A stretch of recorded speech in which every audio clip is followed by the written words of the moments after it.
good people, welcome back to my English class. Salam SFD.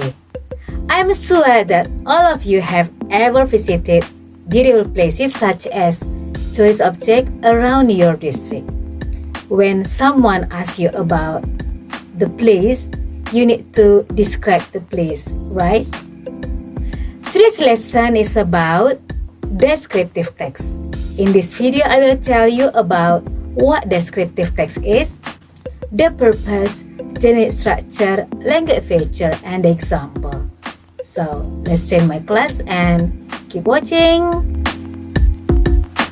Hello good people, welcome back to my English class.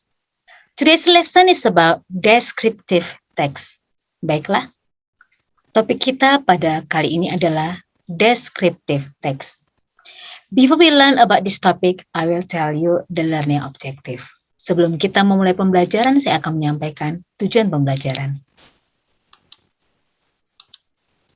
Oke, yang pertama, siswa dapat memahami struktur teks, ungkapan memberi dan meminta informasi terkait tempat wisata dan bangunan bersejarah terkenal dengan menemukan hal-hal baru.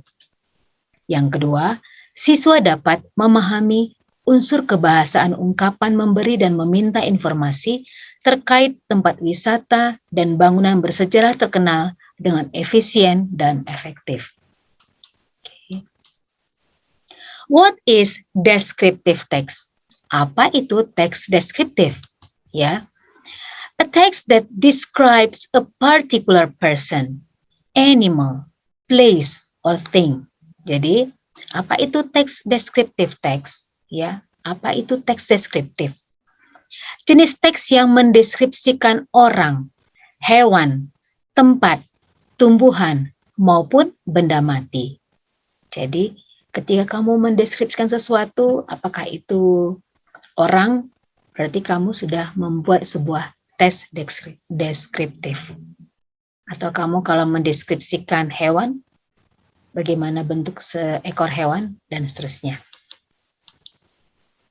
What is the purpose of descriptive text? Apa tujuan dari teks deskriptif ini?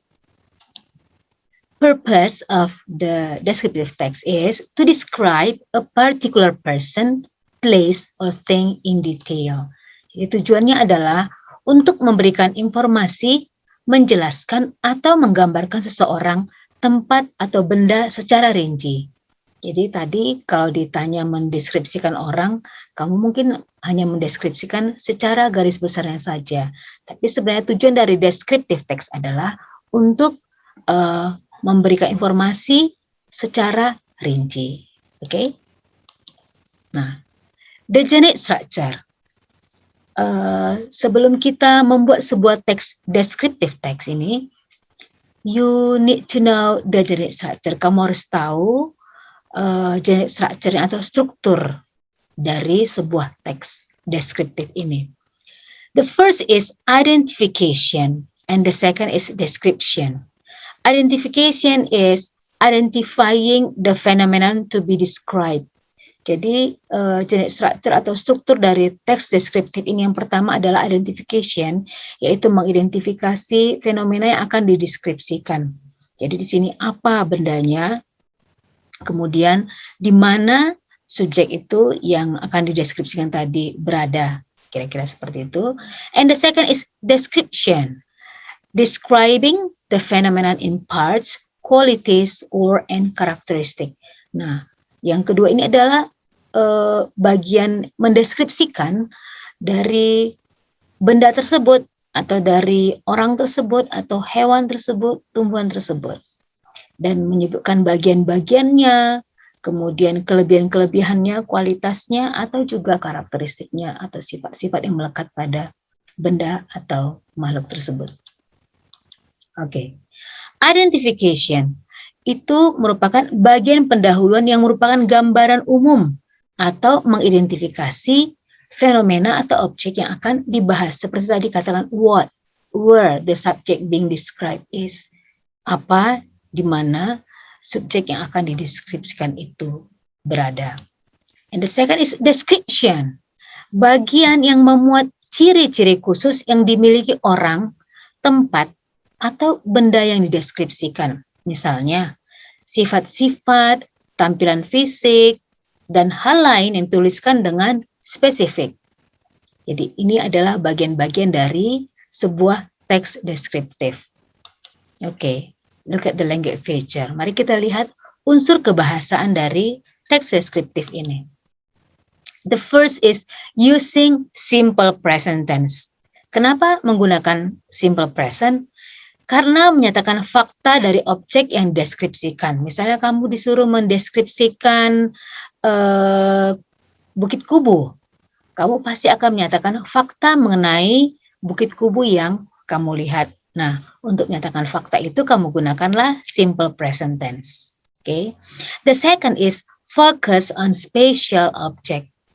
Hanya fokus pada objek tertentu, misalnya orang, tempat wisata, bangunan bersejarah, dan lain-lain. And the third is using action verb, menggunakan kata kerja yang menunjukkan kegiatan atau aktivitas yang bisa dilihat, misalnya jump, ride, run, dance, dan lain-lain. And the fourth, yang keempat adalah verb yang digunakan yaitu attribute verb. Jadi kata kerja yang digunakan adalah attribute verb seperti be, am, is, are. Ya. Yang kelima, using noun atau menggunakan kata benda yang spesifik. Seperti misalnya my daughter, my motorcycle, traditional house, ya, dan seterusnya. Okay, and the sixth is using adjective, menggunakan kata sifat untuk memperjelas penggunaan noun atau kata benda seperti a big house. Kalau ini mau menjelaskan sebuah tempat, ya, you want to describe a place and then you use a big house, itu menggunakan adjective. A smart student, if you describe person. An independent woman, if you describe person. Ya, jadi kalau kamu mau mendeskripsikan benda atau orang atau tempat, kamu bisa menggunakan kata sifat atau adjektif. Okay? And then we come to the example. Mari kita lihat contoh. The example is about gundaling. It is the tourist object. Yeah. And then let's read this example. Gundaling Hill is one tourist attraction in Brastagi, which is approximately 3 kilometers from the center of Brastagi. It is approximately 66 kilometers from the city of Medan to Brastagi. It can be reached by using private vehicles and public buses, which take about 2 hours. Okay. On the first paragraph, okay, you can see that it is the identification. Nah, bagian pertama ini adalah, atau paragraf pertama ini adalah identification. That's the generic structure of this description text. And then, the hill which has a height of 1,575 above sea level is very convenient as a place of family recreation. From the top of this hill, we can enjoy a panoramic view of volcanoes Sinabung and Sibaya. On the hill there are beautiful gardens, relaxing place, and the means for sport trail that circle the top of the Gundaling Hill. People can also enjoy the view by walking, riding a horse, by renting about 1 hour or more, or using a sado, two-hill carriage drawn by horses. Especially on holidays, many people come and enjoy the view here, and it makes the traffic jam in Brastagi. However, North Sumatra provincial government already trying to anticipate it by making the regional regulation of North Sumatra on prohibition trucks passing in the path Brastagi Medan tourism. Okay, the second paragraph here, it is the description of this text, ya. Jadi pada paragraf kedua ini adalah merupakan deskripsi dari teks deskripsi ini. Kalau di paragraf pertama tadi, ini merupakan identification.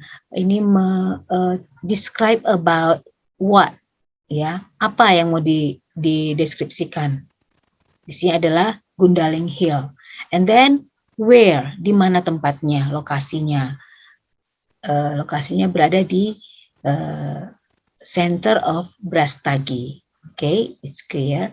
And then in paragraph 2, it is the description.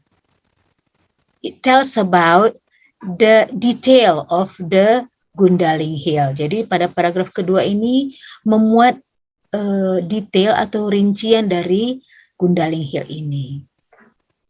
From the example, you can find the language feature. Look at here. The first is using simple present tense. Yang pertama ini adalah menggunakan simple present tense. Look at the first sentence. Gundaling Hill is one tourist attraction in Brastagi, which is approximately 3 kilometers from the center of Brastagi. Jadi Bukit Gundaling ini atau Puncak Gundaling ini adalah salah satu tempat turis di Brastagi yang berada kira-kira 3 km di pusat Brastagi. Nah, it is the truth, ya. Ini adalah kenyataan atau it is the fact. Ini adalah sebuah fakta. That's why in this text you need to use simple present tense. It is approximately 66 kilometers from the city of Medan to Brastagi. It is also the facts. Ini juga merupakan fakta. Kira-kira 66 km dari kota Medan menuju Brastagi. It can be reached by using private vehicles and public buses which take about 2 hours. Ya, it is the fact too. Bisa dicapai dengan menggunakan kendaraan pribadi dan bus-bus umum yang kira-kira selama 2 jam. Ya, that's the simple present. And then in this paragraph you can find the sentence that use simple present tense too. From this text, I want you to find the noun and the adjective from this text. And then I want you to leave your comment on YouTube. Okay? And I hope that you will do your exercise on Google Classroom and post your answer on Google Classroom too. I hope this will be useful for you, and for your attention, I said thank you. Have a nice day.